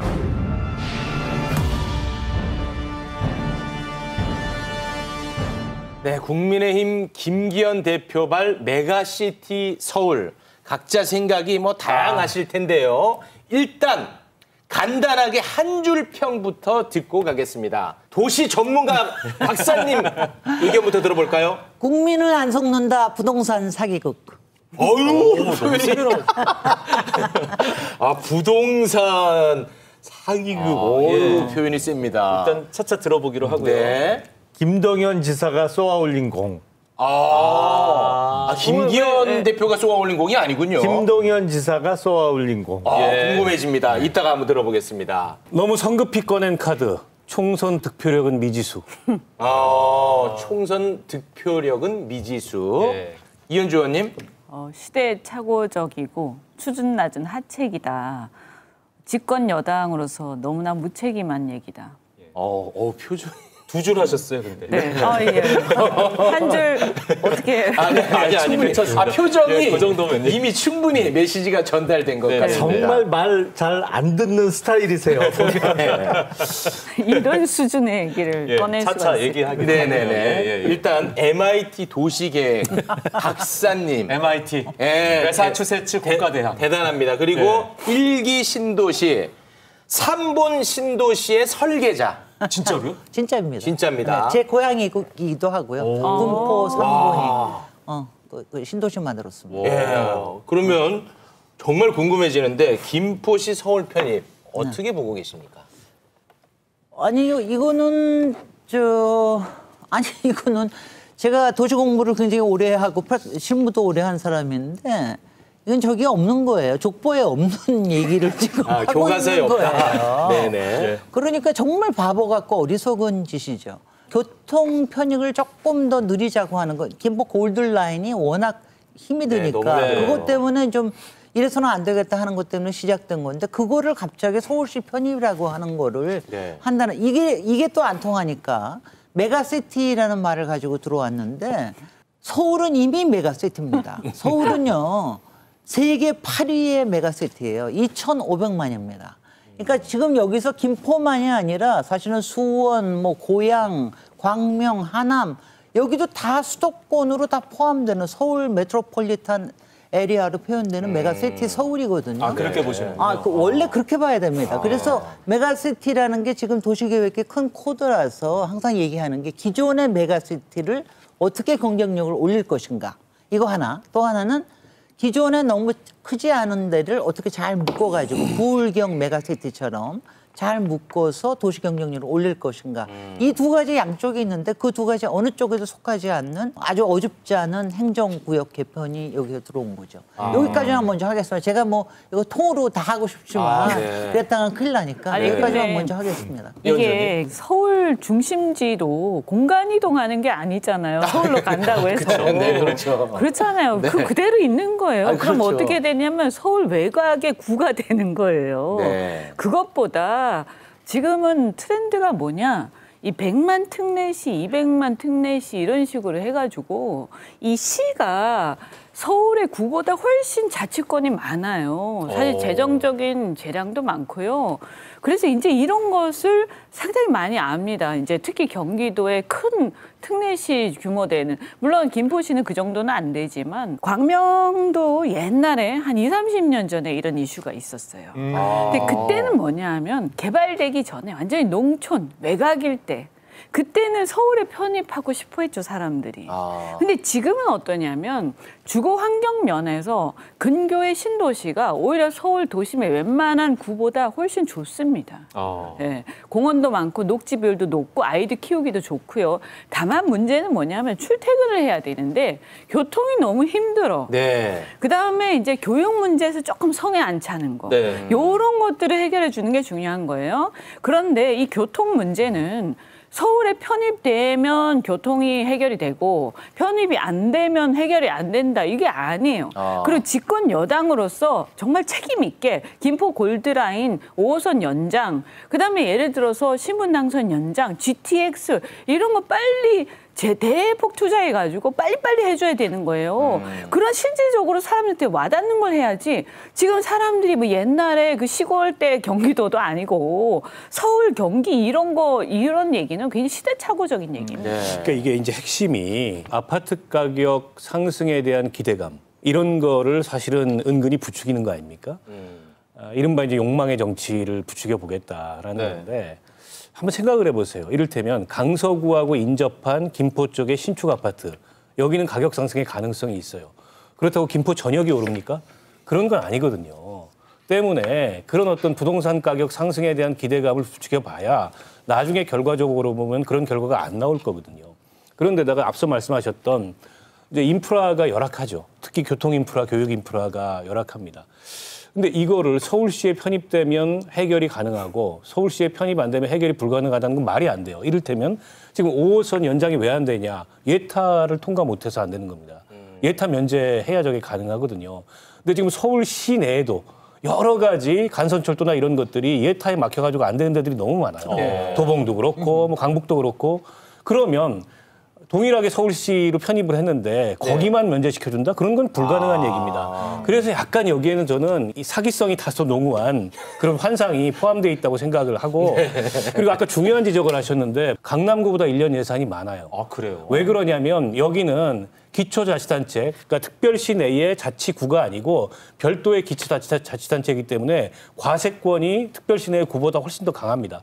담배세, 자동차세, 지방소득세, 주민세 별도로 다 과세할 수 있어요. 아, 자기가 거둔 건 자기가 쓰는 거예요? 그렇죠. 서울시의 자치구가 되면 경기도 내 기초자치단체가 서울특별시 내의 자치구보다 과세권이 넓죠. 못 걷어요. 그러니까 지방세수가 확 줄어요. 그러면 서울시 내에서 인구가 비슷한 관악구 정도로 아마 예산이 축소될 거예요. 김포가 가난해지는 겁니다. 김포 시민들이 서울에 편입됐다는 환상만 갖고 계시는데 뜯어보면 그렇지 않은 점들이 있고 또 서울시에서 처리가 불가능한 혐오시설들이 대거 김포로 이전되거나 혹은 김포시의 지금 쓰레기 매립지 같은 경우에 거기에 이제 서울 쓰레기가 다 반출돼가지고 서울 쓰레기를 같이 서울이 됐으니까 거기다 묻어야 될지도 모르는 이런 쟁점들이 남아 있어요. 그래서 이게 무조건 좋은 게 아니다. 따져봐야 될 문제들이 많은데 총선용으로 이걸 빨리 꺼내든 거죠. 그래서 한번 시선을 모으고 판을 흔드는 데는 일정하게 단기적으로 성과가 있을 수 있으나 제가 지금 제기했던 문제 제기와 같은 약점이나 이 논란들이 계속 등장을 하게 되면 내년 총선까지 아직 길어요. 저는 오히려 이게 독이 될 수 있다는 거예요. 너무 일찍 꺼내든 카드다. 저는 이분 반박해 주셔야 됩니다. 아니, 수원시장 될 뻔하셨던 분이에요. 수원 특례시장이 될 뻔하셨고. 새벽 3시까지는 제가 아, 자꾸 그 생각하지 마시고. 아니 근데 수원은 좀 떨어져 있단 말이에요. 그러니까 좀 약간 생각이 다를 수도 있겠다 싶은데요. 객관적인 팩트를 말씀드리면 제가 한 줄 평에 김동연 지사가 쏘아올린 공이라고 말씀드렸잖아요. 네, 맞습니다. 시작은 김동연 경기도지사가 당선 이후에 1년 6개월 동안 경기도 분도에 정말 진심이었어요. 경기도를 경기 남도와 북도로 나누자. 근데 문제는 뭐냐면 경기 북도는 재정 자립도가 10%에 미치는 기초단체가 많이 있습니다. 그러니까 이른바 조금 가난한 동네가 많아요. 그러니까 재정 자립도가 낮은 기초자치단체가 많아요.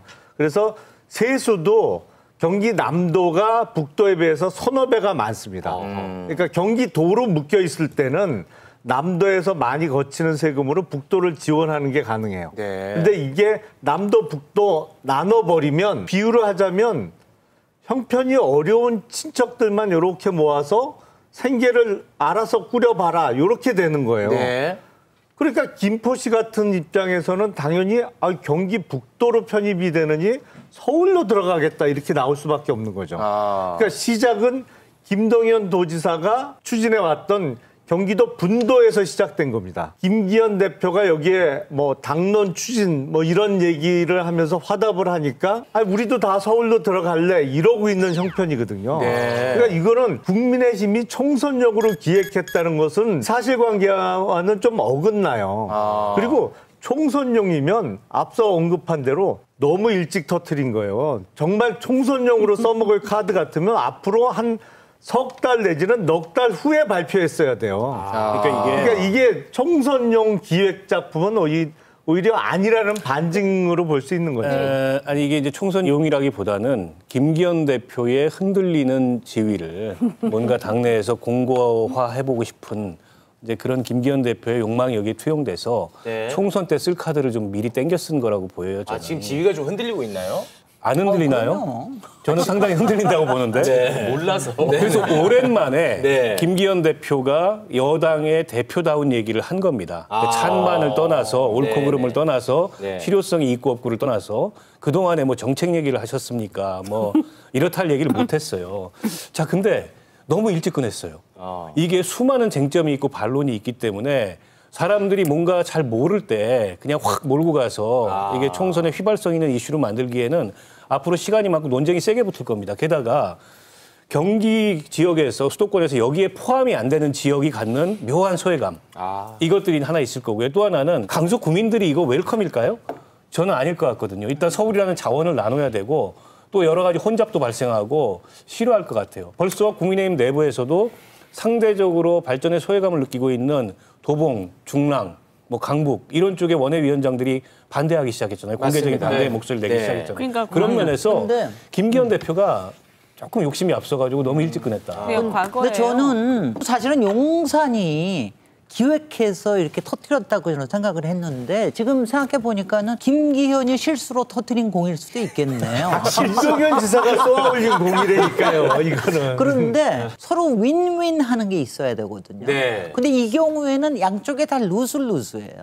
서울도 김포도. 왜냐하면 너무 위험 부담이 너무 큰 거예요. 어떤 위험 부담? 국민들은 다 알아차렸어요. 왜냐하면 김포에서는 보니까. 야, 이거 들어가면 잠깐 좋은 데가 있을지는 모르지만 여기다 다 쓰레기 매립장 버리고 우리를 다 그런 거로 취급하려는 거 아니야? 이 의심이 있는 거고요. 서울은 이거 하면 다 주민투표 거치고 그래야 할 텐데 이거 보니까 우리 세수만 우리가 풍부한 돈만 거기 저게 다 줘야 되는 거 아니야? 우리도 해줘야 될 노원구고 도봉구고 강북 해줘야 될 게 많은데 그러니까 이거 자체가 수도권에서만 반대가 심한 게 아니라 부울경까지 건드려요. 사실 실제로 메가시티로는 부울경 또는 충청, 세종, 대전처럼 아직은 크지 않으나 서로 힘을 합해서 메가시티급의 영향력을 갖고 싶다. 이런데 작용했던 거거든요. 근데 메가시티는 부울경에서 싹 없어졌단 말이죠. 그러니까 그쪽에서 보기에 니네들 뭐야? 얘들 서울공화국만 만들라는 거야. 뭐야. 그러니까 정말 화가 난단 말이죠. 부산 사람 잘 아시죠? 부산입니다. 아니, 원래 광명에서 또 언제 부산 가셨어요? 부산 남을. 아니 이제 저는 부울경도 잘 알고 수도권 상황도 제가 서울에서도 살아보고 신도시에도 살아보고 다 알아요. 그래서 사람들의 정서를 잘 알고 있는데 집권 여당으로서 무책임하다라고 하냐 하면요. 이게 다른 지역에서도 광명이나 이런 다른 지역에서 이런 얘기들이 벌써 몇십 년 전부터 나왔던 얘기예요. 그런데 왜 안 되냐. 서울에서 반대하고요. 경기도에서 반대하고요. 그다음에 주변의 다른 작은 자치단체들이 시들이 다 반대해요. 그리고 그 안에서도요 의견이 통일이 안 돼요. 왜냐하면 장단점이 이게 정확하게 가능하기 굉장히 힘들어요. 아까 얘기한 것처럼 가장 중요한 거는 도의 자치시가요 광역시의 구보다 훨씬 더 재량이나 재정 문제가 훨씬 좋습니다. 그래서 구가 되는 순간 모든 재량은 서울시로 다 들어가고요. 서울시의 전체적인 예산 편성하는데 굉장히 많이 쓰이고 네. 위임 사무만 남아요. 그래서 이게 빛 좋은 개살구거든요. 근데 그걸 나중에는 다 알게 돼요, 사람들이. 그런데 집권 여당의 대표라는 사람이 어째서 이걸 모를 수가 있냐, 이거. 지방 분권을 어떻게 할 거냐, 서울로 집중되는 수도권 현상, 그 지방의 소멸 문제를 어떻게 해결할 거냐가 우리가 어떻게 보면 전국적인 특히 여당으로서 책임 있게 대한민국의 미래를 보면서 고민해야 될 사안 아니에요? 이게 지금 서울을 확대시키자. 이거는 역행하는 거고요. 네. 시대의 흐름에. 네. 그래서 전체적으로 경기도 같은 경우에도 이 큰 특례시 100만 또는 200만에 이렇게 끼리끼리 이렇게 모이면서 힘을 합하는 추세지 이게 무슨 서울로 빨려 이거는 지금 전혀 시대 알겠습니다. 트렌드하고 안 맞아요. 네. 너무 한심한 거예요. 알겠습니다. 자, 이게 만약에 이제 진행이 된다면 결국 이제 특별법이 국회를 통과해야 되기 때문에 민주당이 어떤 스탠스냐 이게 굉장히 중요하거든요. 민주당은 진짜 조심스러워요. 근데 민주당은 비판은 하는데 대놓고 반대는 안 하는 느낌이거든요. 어떻습니까 지금? 그 김진애가 원내 안 있어서 그렇습니다. 제가 나왔으면 저는 바로 다음 날부터 바로 인터뷰하고 다 명확하게 얘기를 했는데. 명확하게 반대 입장. 왜냐하면 이게 잘못 쏘아 올린 공이라는 걸 확실하게 얘기하는 게 어느 쪽에도 도움이 안 된다. 서울시에도 얘기 안 하고 했다는 거 아니에요. 오대훈 시장도 잘 모르고 인지야 만난다고 얘기하는 건데 민주당이 이제 지금 며칠 만에 정신을 차려가지고 이거는 이슈가 처음부터 교통 인프라를 늘리기 위해서 한 거다. 그러니까 5호선 연장하는 거에 적극적으로 나서겠다. 네, 그런 입장으로. 그게 제일 큰 민원이기 때문에 그 얘기하고 구조적으로 접근을 해야 되겠다. 이렇게 지금 나오고 그럼 있죠. 민주당은 명백히 반대예요? 아니, 그러니까 강력한 반대예요? 김포 자체에 대해서 그렇게 못할 거려. 아마 입장 정리를.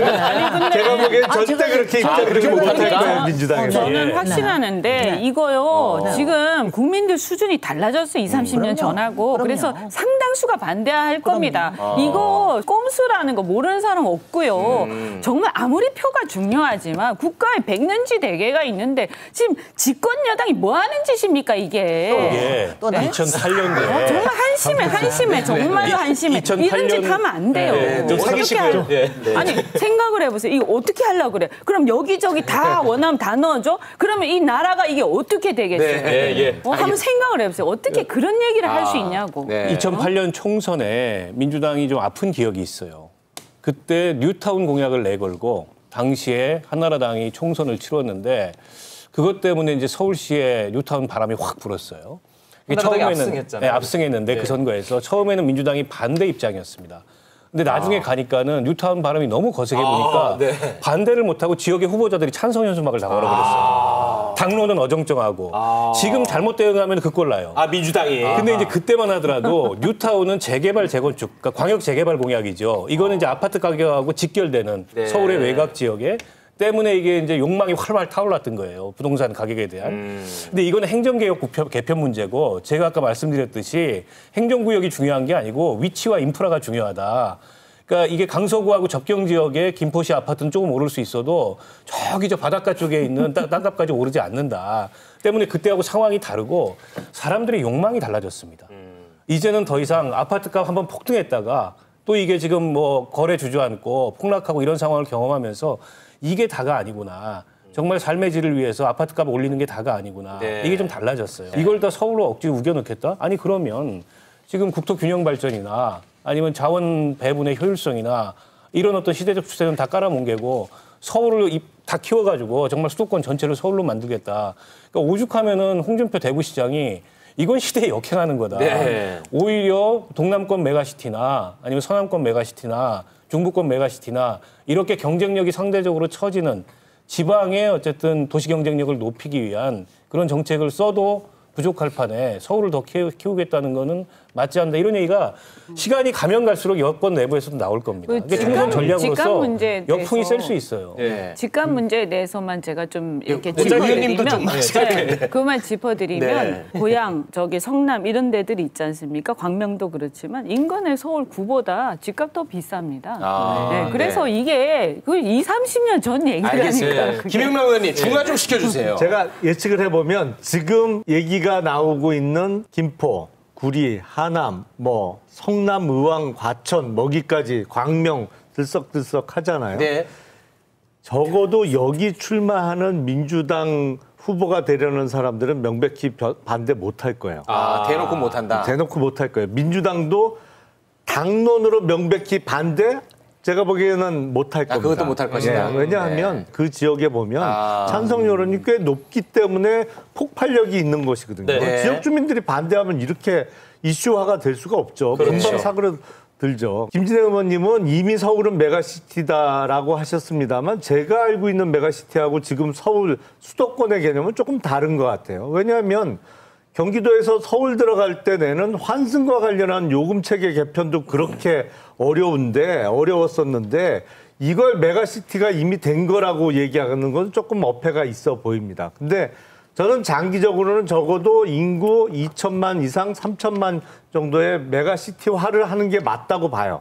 수도권 전체를. 그러니까 서울, 경기, 인천을 묶어서 이렇게 하는 게 맞다고 보는데 문제는 그게 서울 주변에 있는 뭐 100만, 200만을 합쳐서 들어오는 형태를 갖고 메가시티화라고 얘기할 수는 없겠죠. 그러니까 지금 갑자기 이번 주에 이슈화된 거는 메가시티의 큰 그림은 아니라고 저는 생각을 하고 그리고 제가 있는 수원이 다름 아닌 경기도의 수부 도시잖아요. 경기도의 도청이 수원에 있는 입장에서는 경기도의 축소가 이렇게 논의되는 게 별로 이렇게 달갑지는 않아요. 수원 입장은 또 다르죠. 수원의 아들로서. 그렇죠. 수원의 아들로서. 그래서 이거는 오히려 인구 3천만을 바라보는 메가시티로서의 장기 플랜을 준비하기 시작할 때다. 저는 이렇게 생각합니다. 제가 확실하게 얘기는 저기는 할게요. 박사님. 왜냐하면 저도 서울시장에 출마했을 때 아주 중요한 공약 중에 하나가 그레이터 서울이었습니다. 그건 뭐냐면은 서울은 이미 메가시티의 규모는 갖고 있으나 수도권이 2,500만의 경쟁력을 갖추기에는 아직도 해야 할 일이 굉장히 많아요. 그게 삶의 질에서도 그렇고.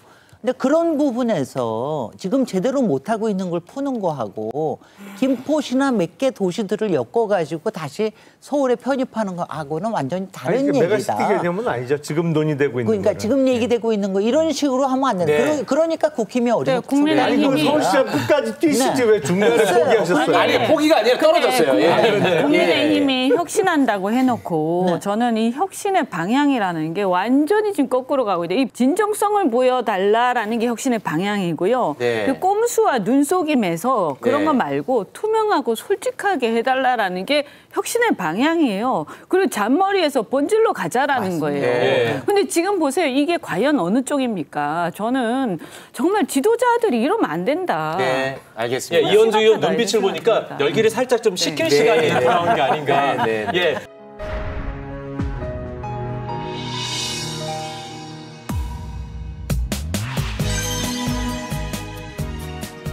총선에 국민들한테 감동을 주고 국회를 좀 더 발전시킬 수 있는 분들을 영입하기 위한 불가피한 조치라고.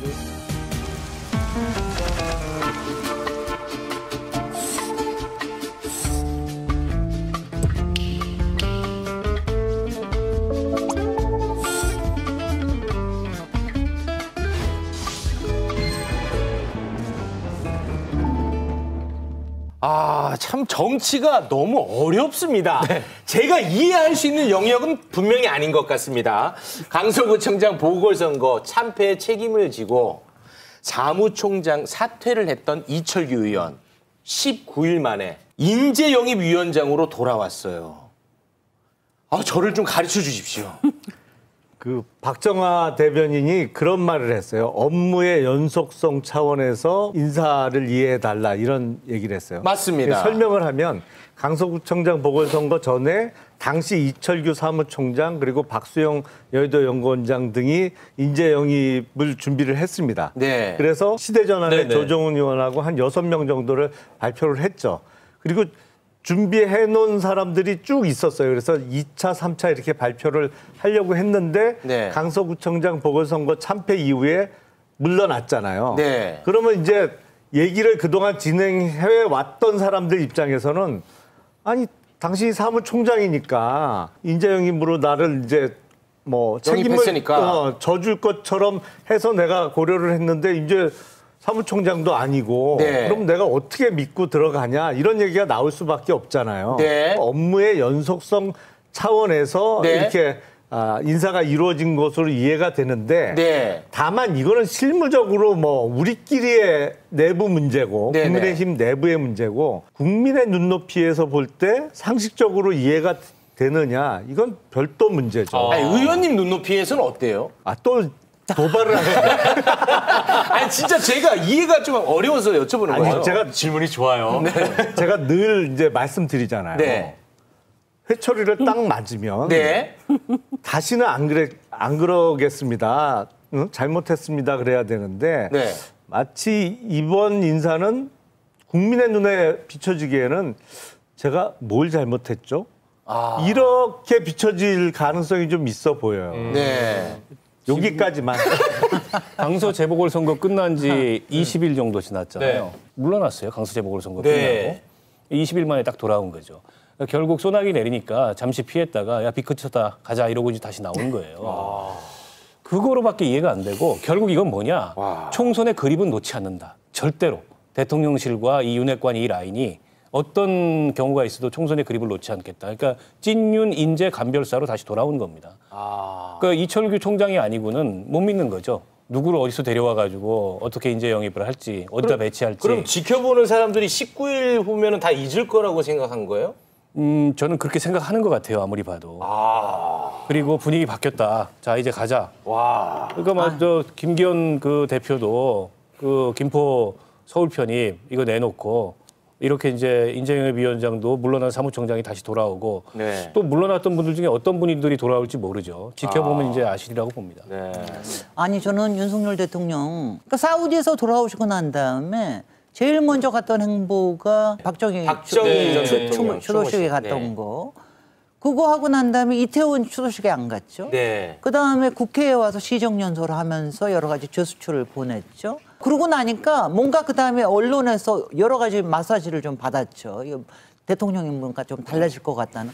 그러고 난 다음에 하루 만에 이렇게 이런 인사를 다시 보내고 내일은 아니 의원님 잠깐만요. 의원님 죄송한데 그거는 조금 국민의힘 이야기입니다. 당 차원의 그러니까 이거는 당 대표가 임명하는 당의 인재 영입위원장이죠. 거기에 제가 맨 마지막에 중요합니다. 내일 바로 당직자들과 또 만찬을 하시겠다는 거 아니에요. 네. 그렇게 하고 딱 오늘 다시 돌아온다는 거야. 그럼 내일 무슨 말을 하시겠어요? 당 총재로 돌아오시는 거지 뭐. 아니 그러니까 제가 볼 때는 이건 당 대표가 임명한 거예요. 그러니까 제가 볼 때는 그렇게 복잡하게 생각할 필요가 없고요. 그냥 딱 한마디로 장난치나. 딱 그거예요. 그냥 장난치나 지금. 뭐야 도대체. 국민은 뭐를 보는 거야. 차라리 안 하니만 못해. 혁신한다는 얘기를 하지를 마세요.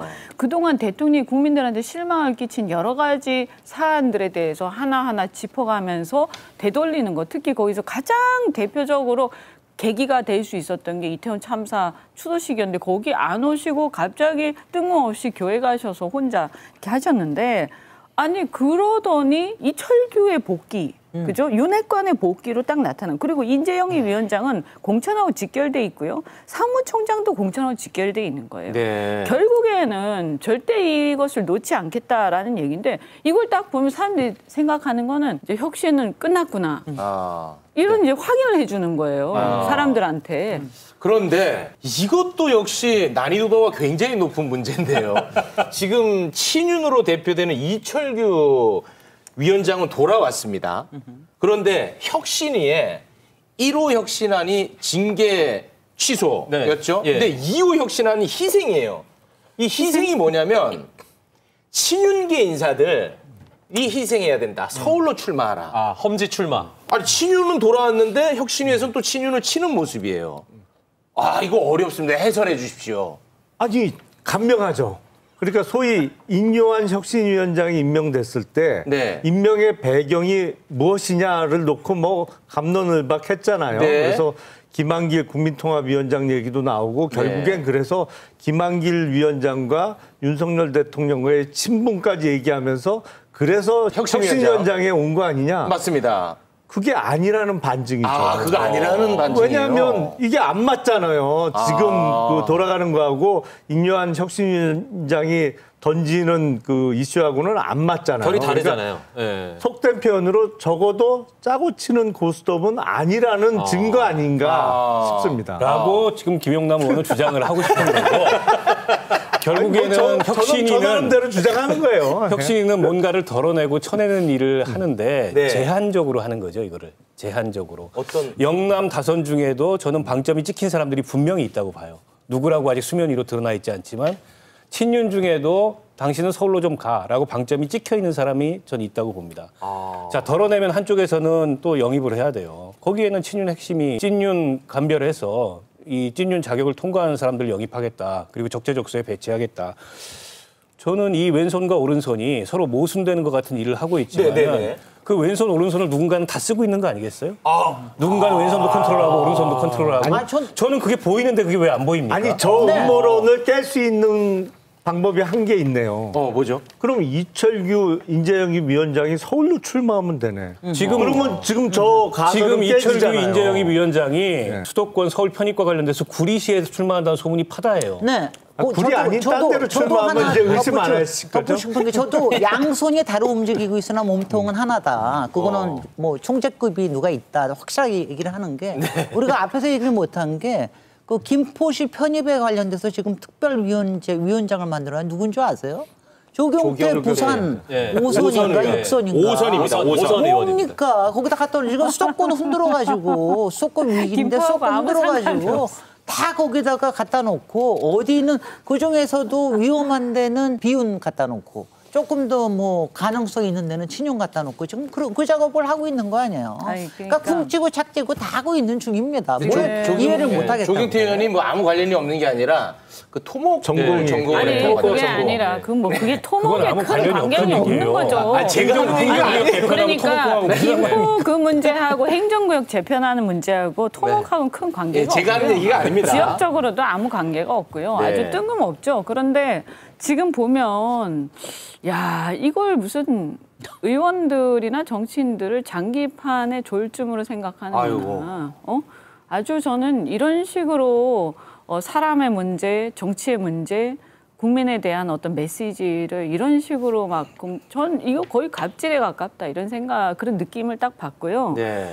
국민들이 이런 거 좀 하지 말라는 거고 좀 진지해봐라 제발 신중하고 그리고 좀 솔직하게 잘못했으면 잘못했다고 좀 얘기하고 그래서 같이 좀 고민해보고 이런 게 필요한데 거기다가요 이거 영남의 중진들 다 빼고 나면요 그 자리에 빌 거 아닙니까? 지금 이 영남의 중진들은 아무리 지금까지 공천 때문에 줄을 섰다 하더라도 대통령하고 아주 끈끈한 건 없으세요. 그러니까 못 믿을 거예요. 그래서 이분들 빼고 자신의 어떤 호위무사에 넣으려고 하는 어떤 보관이 있는 거 아니냐. 왜냐하면 거기가 아니면 다른 데는 갑자기 새로운 사람들이 나가가지고요. 선거를 치를 수가 없어요. 정치 안 했던 사람들은. 그래서 그걸 한번 보면 돼. 누가 그 자리에 오는지 그걸 봐야 되고요. 그다음에 영남은요. 무슨 호구입니까? 영남은요. 아무나 내보내면 다 되게 이런 식으로 돌려막기 하다가 당하는 거예요. 저도 지난 공천 때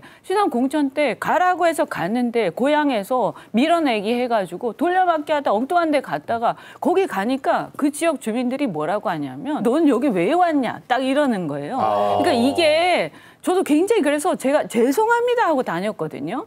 그러니까 뭐냐 하면 우리 국민들 수준이 옛날처럼 그냥 주는 대로 받고 또 주는 대로 먹고 이게 아닙니다. 굉장히 어떤 주체성이 있어요. 존중하셔야 돼요. 근데 지금 민주당에서도 사실은 3선 동일 지역 초과는 금지하는 걸 심각하게 논의를 하고 있고 그 방향으로 가고 있는 거죠. 그러니까 영남 중진 의원의 뭐 서울 아니면 수도권 출마는 그거와 비슷한 차원이라고 저는 이해하고 있어요. 민요한 혁신위원장도 그렇죠. 관련 발언했고요. 그리고 더군다나 그냥 영남 다선 의원 수도권 출마를 얘기했으면 진정성의 의심을 받을 수가 있는데 친윤 의원들도 수도권 출마를 얘기하니까 사실은 어느 정도의 균형은 잡혀 있다고 봐요. 다만 말씀하신 대로 비우는 것보다 채우는 게 더 중요하죠.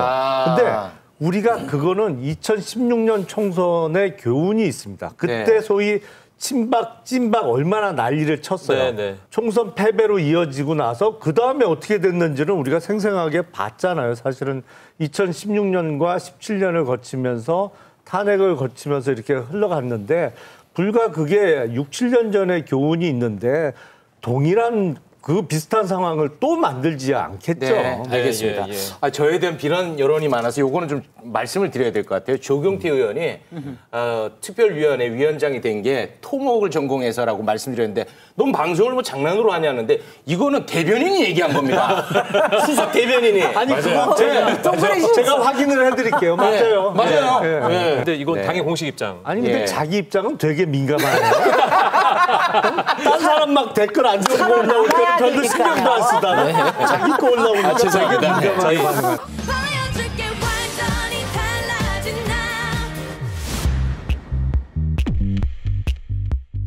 모든 거는 제 책임입니다. 제가 잘 하겠습니다. 어려운 서민들을 두툼하게 지원해주는 쪽으로 예산을 좀 재배치를 시키면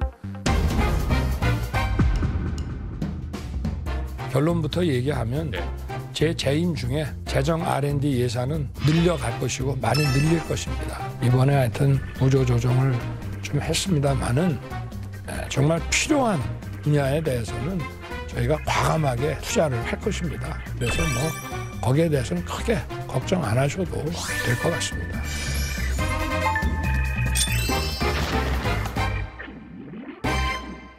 네, 윤석열 대통령의 소통 행보가 연일 계속되고 있습니다. 네. 여기에 대한 평가도 각자 또 다르시겠죠. 한번 평가를 들어보겠습니다. 소통 행보 자체에 대한 평가. 뭐 대통령께서 이념이 제일 중요하다. 국무위원들도 나가서 싸워라. 이때 얘기할 때보다는 좀 낮았어요.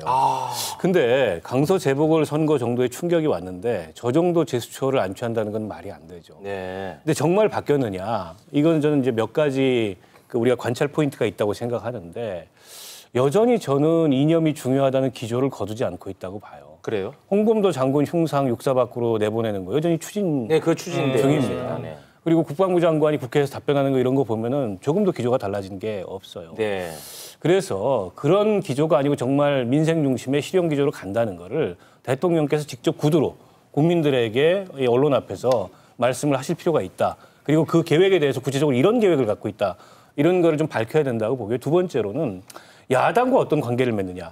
시정연설로 와가지고 악수 몇 번 했다고 야당과의 관계가 근본적으로 달라지는 거 아닙니다. 네. 상임위원장들하고 간담회 하신 거 잘했어요. 근데 여전히 야당 대표하고는 못하겠다. 그거는 이 시스템을 존중하지 않는 겁니다. 그러니까 피고인이고 피의자인 거하고 야당 대표인 건 다른 문제예요. 네. 그걸 섞어버리면 안 된다. 이 두 번째고 세 번째로는 당내 비판 세력. 당내 반대자들을 어떻게 포용하고 어떻게 대하느냐. 그걸 사면한다고 되는 문제가 아니고요. 그 문제를 궁극적으로 윤 대통령께서 어떻게 풀 거냐 그 매듭을. 이걸 보면 진짜 달라지는지 안 달라지는지 알 수 있는데 아직까지는 결정적으로 달라졌다고 볼 근거는 없다. 네. 이렇게 봅니다.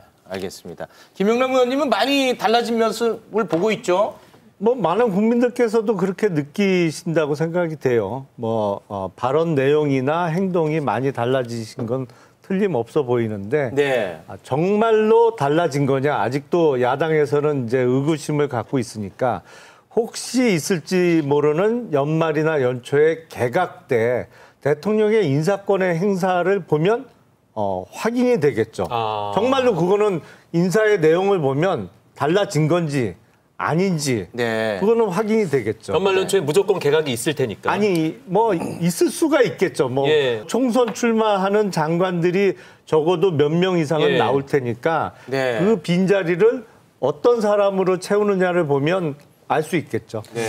그렇죠. 요새 유행하는 말 중에 하나가 말따 행따인데 말 따로 하고 행동 따로 하고 하는데 말따, 요새 자꾸 이제 용산에서는 대통령이 어디에 가서 말을 하실 기회를 많이 마련하는 것 같아요. 근데 이제 자꾸 세트에 가서 하신다. 가령 이태원 같은 경우에 유가족을 만날 수 있는 추도식에는 안 가시고 교회에 가서 자기네들끼리에 그들끼리에 그냥 추도 행사를 하는 그리고 대통령이 말하시는 그리고 또 무슨 비상민생경제회의 같은 거 하는데도 다 모여진 데서 거기서 또 59분 대통령의 공모를 발휘하시고. 근데 가장 큰 게 뭐냐면은 저는 국정 기조가 바뀌는 거는 이번 예산에서 좀 바뀔 수 있는 거를 이재명 대표도 그걸 요구를 하셨는데 지금 R&D 예산 관련이라든가 그다음에 여러 가지 특갈비 관련 문제라든가 이런 거 같은 거에서 하나도 바꾸겠다는 얘기를 안 하세요. 국정기조가 전혀 안 바뀌고 있다. 그리고 연말에 이른바 특검들 이거에 대해서 대통령이 어떤 행동으로 나오느냐가 중요하다고 봅니다. 거부권 행사 여부. 이게 바뀐다는 거에 대한 의미를 좀 잘못 이해하고 계신 것 같아요. 바뀐다는 것은 형식을 바꾸는 거는 뭐 그것도 안 하는 것보다는 낫겠지만 우리 국민들이 거기에 대해서 크게 감을 느끼지 않습니다. 실질적인 내용이 바뀌는 뭐냐? 박정훈 대령 사건 그거 다시 돌리고요. 그다음 홍범도 흉상 철거 문제 다시 돌리고요. 유가족 이태원 참사 유가족 만나시고요. 그다음에 야당 대표 만나시고요. 그리고 이때까지 했던 것들에 대해서 국민들이 비판적으로 생각했던 거 내가 다시 생각해 보겠다. 그리고 이 R&D 문제도 재임 기간에 내가 늘리겠다. 내가 투자하겠다. 아니 무슨 대통령이 투자하는 거 아니에요. 본인 개인 재산 투자하는 거 아니십니다. 국가 시스템으로 이제 모든 것을 하겠다. 그리고 지금 당장 이번에 예산에서 그것을 시정하겠다라고 말씀하시면 되는 거예요. 네, 알겠습니다. 예. 아유, 시간을 길게 했는데도 시간이 너무 부족했습니다. 그러네요. 풍성하게 해주신 네 분 진심으로 고맙습니다. 감사합니다. 저희는 다음 주 월요일에 다시 뵐게요. 오늘도 다음 주도 더 라이브.